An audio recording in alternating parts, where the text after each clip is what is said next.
Bismillahirrahmanirrahim. Assalamualaikum warahmatullahi wabarakatuh. Kembali lagi di channel Mukhtar Aditya Pratama Official. Puji dan syukur kita panjatkan kepada Allah Subhanahu wa Ta'ala yang telah memberikan beribu-ribu nikmat kepada kita semua. Tak lupa sholawat dan salam tercurahkan kepada Nabi Muhammad SAW, kepada keluarganya beserta sahabat-sahabatnya. Semoga kita semua mendapatkan syafaat dan mendapatkan petunjuk di hari kiamat nanti. Amin ya rabbal alamin. Baik, di kesempatan yang mulia ini saya akan menceritakan sebuah kisah di mana yang berjudul Kisah Nabi Samson dalam surat Al-Baqarah ayat 246. Sahabat yang beriman dimanapun berada, semoga kita selalu dalam lindungan Allah Subhanahu wa Ta'ala. Bismillahirrahmanirrahim. Allahumma salli ala Sayyidina Muhammad wa ala ali Sayyidina Muhammad. Harapan dan doa saya kepada semua sahabat-sahabatku dimanapun berada, terutama yang menonton video ini, semoga selalu diberikan kesehatan, dilapangkan rezekinya, diampuni dosa-dosanya, dan dipanjangkan umurnya. Amin ya rabbal alamin. Kisah Nabi Sam'un atau Samson tertuang di dalam Al-Quran surat Al-Baqarah ayat 246. Ayat ini menggambarkan bagaimana Bani Israel yang pengecut. Allah Subhanahu wa Ta'ala berfirman, apakah kalian tidak memperhatikan pemuka-pemuka Bani Israel sesudah Nabi Musa, yaitu ketika mereka berkata kepada seorang nabi, mereka, angkatlah untuk kami seorang raja supaya kami berperang di bawah pimpinannya di jalan Allah Subhanahu wa Ta'ala.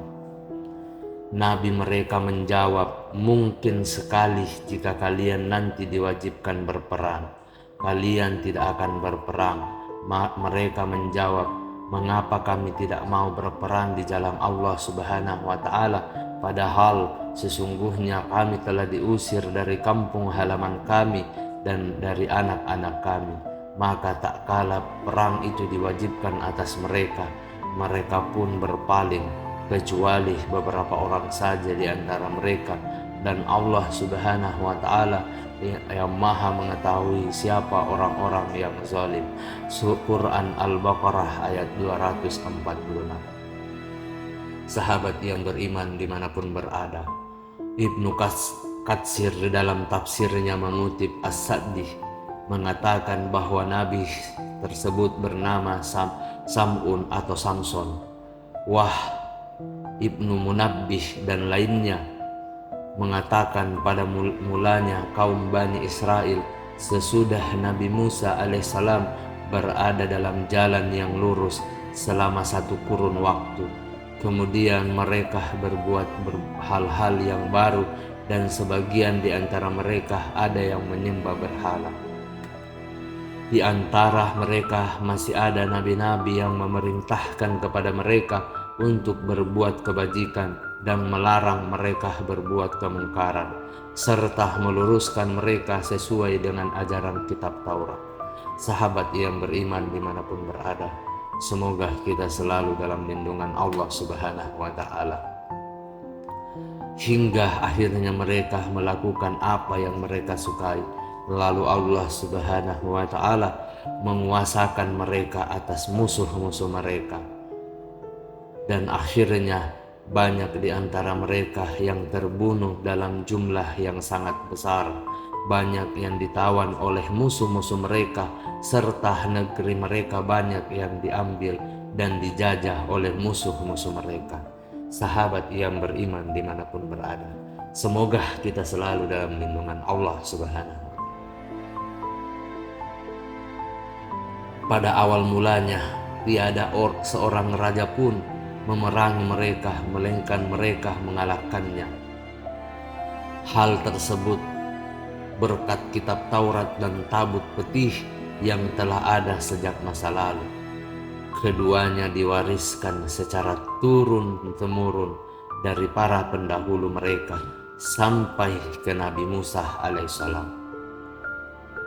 Akan tetapi, tak kala mereka tenggelam di dalam kesesatannya, maka kedua barang tersebut dapat dirampas dari tangan mereka oleh salah seseorang raja di suatu peperangan. Raja tersebut dapat merebut kitab Taurat dan tabut dari tangan mereka, dan tiada yang hafal akan kitab Taurat di kalangan mereka kecuali hanya beberapa gelintir orang saja, sahabat yang beriman dimanapun berada.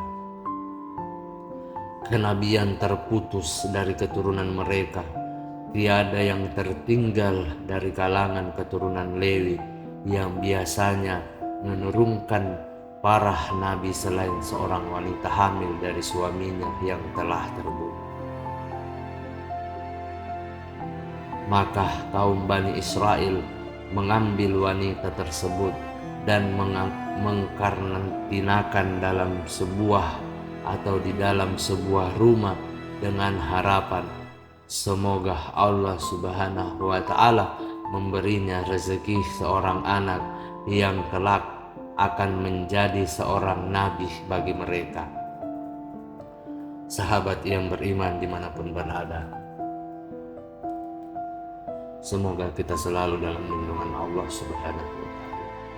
Sedangkan si wanita tersebut terus-menerus berdoa kepada Allah Subhanahu wa Ta'ala agar diberi seorang anak laki-laki. Allah Subhanahu wa Ta'ala memperkenankan doa wanita itu, dan lahirlah darinya seorang bayi lelaki yang kemudian diberi nama Samuel, yang artinya Allah memperkenankan doaku.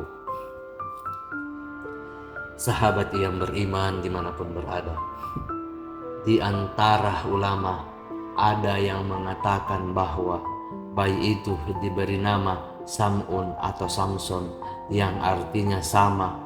Anak tersebut tumbuh dewasa di kalangan kaumnya Bani Israel, dan Allah Subhanahu wa Ta'ala menganugerahinya dengan pertumbuhan yang baik. Ketika usianya sampai pada usia kenabian, maka Allah Subhanahu wa Ta'ala mewahyukan kepadanya yang isinya memerintahkan kepadanya agar mengajak dan menyeru kaumnya untuk mentauhidkan Allah Subhanahu wa Ta'ala.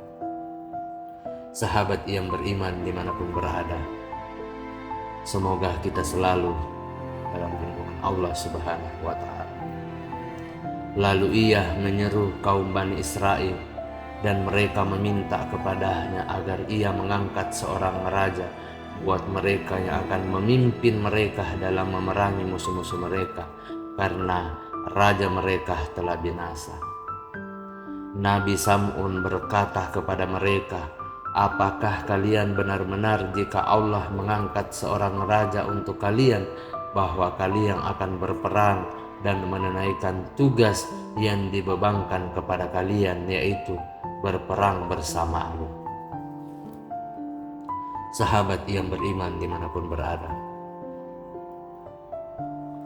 mereka menjawab, yang jawabannya disitir oleh firman-Nya, mengapa kami tidak mau berperang di jalan Allah Subhanahu wa Ta'ala, padahal sesungguhnya kami telah diusir dari kampung halaman kami dan dari anak-anak kami. Quran Al-Baqarah ayat 246, yakni negeri kami telah dirampas dari tangan kami dan banyak anak-anak kami yang ditawan. Sahabat yang beriman dimanapun berada, semoga kita selalu dalam lindungan Allah Subhanahu wa Ta'ala. Allah Subhanahu wa Ta'ala berfirman, maka tak kala perang itu diwajibkan atas mereka, mereka pun berpaling kecuali beberapa orang saja di antara mereka. Allah Subhanahu wa Ta'ala yang Maha mengetahui siapa orang-orang yang zalim. Quran Al-Baqarah ayat 246. sahabat yang beriman dimanapun berada. Semoga kita selalu dalam lindungan Allah Subhanahu wa Ta'ala.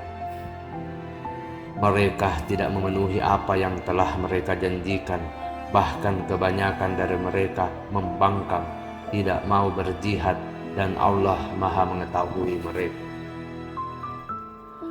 Terkait siapa nabi yang dimaksud dalam surat Al-Baqarah ayat 246 ini, memang terdapat beda pendapat.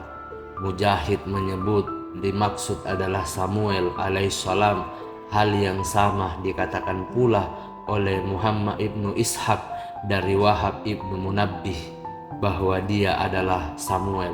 Ibnu Bali, Ibnu Al-Qamah, Ibnu Turham, Ibnu Yahid, Ibnu Bahrat, Ibnu Al-Qamah, Ibnu Majid, Ibnu Amrisah, Ibnu Azriyah, Ibnu Safiyah, Ibnu Al-Qamah, Ibnu Abu Yasib, Ibnu Qarun, Ibnu Yashur, Ibnu Qais, Ibnu Lewi, Ibnu Yakub, Ibnu Ishaq, Ibnu Ibrahim alaihissalam. Sahabat yang beriman dimanapun berada, semoga kita selalu dalam lindungan Allah Subhanahu wa Ta'ala. Menurut Abdul Razak dari Ma'am dari Qatadah, nama nabi tersebut adalah Yusya. Ibnu Nun Ibnu Jarir mengatakan bahwa nabi tersebut bernama Yusya Ibnu Ibrahim Ibnu Yusuf Ibnu Yakub. Terkait pendapat bahwa itu Nabi Yusya, Ibnu Katsir mengatakan itu jauh dari kebenaran. Nabi Yusya baru ada jauh setelah masa Nabi Musa alaihissalam. Sedangkan hal yang dikisahkan di dalam ayat ini terjadi di masa Nabi Daud alaihissalam. Seperti yang dijelaskan di dalam kisah mengenainya, jarak antara masa Nabi Daud dengan Nabi Musa kurang lebih dari 1000 tahun, yakni lebih dahulu Nabi Musa alaihissalam. Wallahu alam bissawab. Demikianlah kisah yang bisa saya sampaikan pada kesempatan kali ini. Semoga bisa bermanfaat untuk kita semua.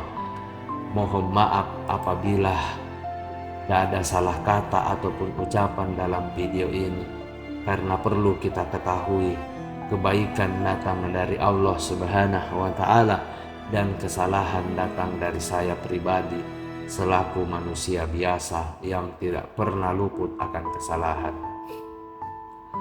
Akhir kata, subhanakallahumma wa bihamdika ashhadu an la ilaha illa anta astaghfiruka wa atubu ilaik. Wassalamualaikum warahmatullahi wabarakatuh. Nantikan kisah-kisah seru selanjutnya. Jangan lupa like, share, dan komen, serta membunyikan lonceng notifikasinya agar mendapatkan update-update tentang kisah-kisah Islam dan sejarah-sejarah Islam.